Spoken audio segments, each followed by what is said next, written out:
People of YouTube, my name is Steve Gray. Thank you for watching. Today we're going to be talking about Yashahime Princess Half Demon Season 2, Episode 18. But before we get into it, I want to warn you of a scam that I almost fell for, and I may make an additional video just about it as well to just get the word out.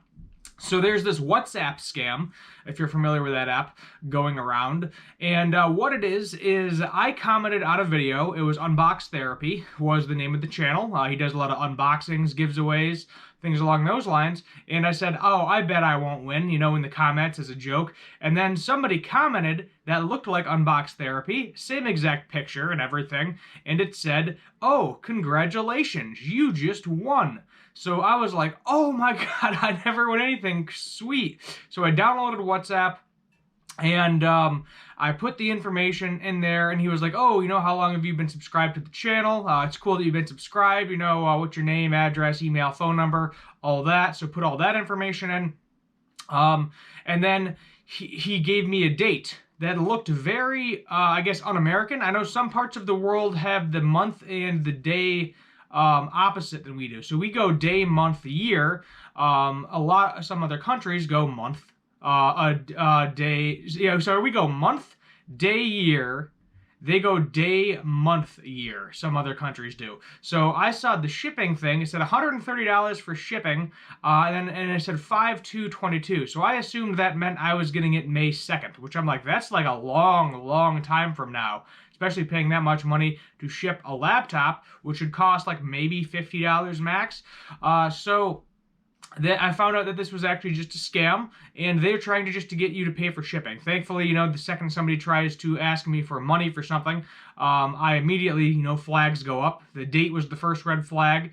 To pay for shipping was the second. So just be cautious out there. If anybody says, oh, go to WhatsApp, it can be stocks, bonds, anything. They're just trying to get as much money from you as they can. So be cautious. It's new. Clearly it's working because they're leaving all these comment sections and YouTube videos on TikToks, Instagram, and wherever else. So tread lightly. So with that being said, let's get into the actual review of this episode. So we have two battles going on. We have Rion and Riku versus Kira and Maru, and then we have Toa, Setsuna, and Mora versus this crazy, jealous demon dude that seems to be a throwaway character, because I don't remember his name. He died this episode anyway. Spoiler. I'm assuming you already watched it anyway. And we're never going to see him again. So the battle was pretty much completely irrelevant. I mean, it was nice to have some action sequence in there, if I'm all being honest, but I think they were just kind of doing it to kill some time. I mean, we still got 6 episodes left, so, no need to fret. We got some time going on. But let's just kind of start where we left off. It basically does start where we left off. We have Kira and Maru reviving Rion, and then Riku, Kira, Maru, and Rion all get into a battle. And, Kira and Maru, he's not even having a difficult time with this. It is just kind of sad. They are in no way going to defeat him whatsoever. But then Rion, is using Kira and Maru's emotions in order to, try to kill him. We also learn that he cursed Toa's sword, so that way it slowly absorbs the cone from its users. So we also learned from Jakin this episode that there's Haiku and there's Cone. So Cone is what runs your body. Cone is what runs your mind, rather. Haiku is what runs your body. So his plan was that whoever gets a hold of this sword, all of their cone is going to be drained. They're going to become an empty vessel, and he's going to then put Rion in their body because he cannot live without her. Rion, realizing that he's trying to do this to Toa, becomes very, very frustrated. Almost ends up killing him, but her emotions, obviously, it's your father, get the better of her. And he actually takes her scepter that she got from Zero and kills Riku with it. That is right. He actually ends up striking Riku with the scepter and killing Riku. So we don't see if Riku is fully dead. He doesn't get up. We just assume that he's dead. But most likely at this point in time, I feel like Riku is going to be dead. I mean, regardless, when Kira Maru dies, because I'm assuming he's going to have to die at some point in the show this season, Riku is going to die regardless. I mean, this is just kind of sadder because, if you're a fan of the character, with him and Toa's little romance going on there. He's down. I don't think he's going to get back up. He may get back up, but I doubt it. He's not an actual human, so I don't know how, getting stabbed actually affects him. That's the main thing. But who knows? We'll just wait and see how that whole situation pans out. Now moving on to Toa, Setsuna, Mora. They are both the girls meet their grandmother. Mora meets her great aunt, and she says, "Oh, there's beings from the underworld that are greatly jealous because they were not chosen to go through the Windmill of Time, and if you want to go through the Windmill of Time, you need to defeat them." So this demon comes out, as I said, name I'm forgetting. And he is the embodiment of all humans, demons, whatever. They all formed into one being. He talks about wrath and jealousy, so I think, 7 deadly sins. And he is just the embodiment of all these jealous people that weren't chosen to go to the Windmill of Time. So they have to defeat him in order to, get rid of it. So they're fighting. Looks like they're going to lose. Of course they're not going to lose. They're the main characters. And then Toa pulls out the sword, starts absorbing the demon energy, and says, Setsuna, find the strings of fate. So the strings of fate, there's multiple on this guy. And the reason there are multiple strings of fate is because he is the embodiment of multiple different people. So it would make sense that he has multiple strings of fate.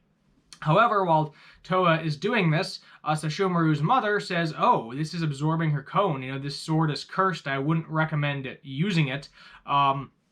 And then, Setsuna is able to get in there and slice the strings of fate.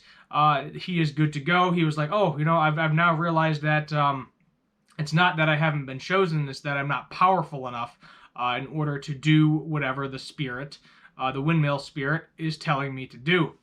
And then he is just, kind of done for the count. This is where Jakin explains haiku and cone. This is where Sesshomaru's mother then says, you might want to stop using that sword because it's probably going to kill you. And Setsuna, it's actually nice to see Setsuna worried about Toa for once as opposed to the other way around. Basically she says, stop using the sword. So at that point, we know that the demon hunters, demon slayers, they actually got another sword. They got the sword that Toa originally had. They got the actual sword. We know that Toa had a fake sword from, I believe, way back in season 1 when she was still using it. And I thought this was going to be like, oh, wait, before you go here, take this sword with you. Then she wouldn't have to use the Kyokan root sword. But no, she said, don't worry, I'm going to master it. So Toa might die again. Who knows? We'll have to wait and see what happens. The good news is that if she does die again, Setsuna or Mora should be able to bring her back to life with the Tenseiga. The only thing is, the only person we've seen call the sword so far is Toa.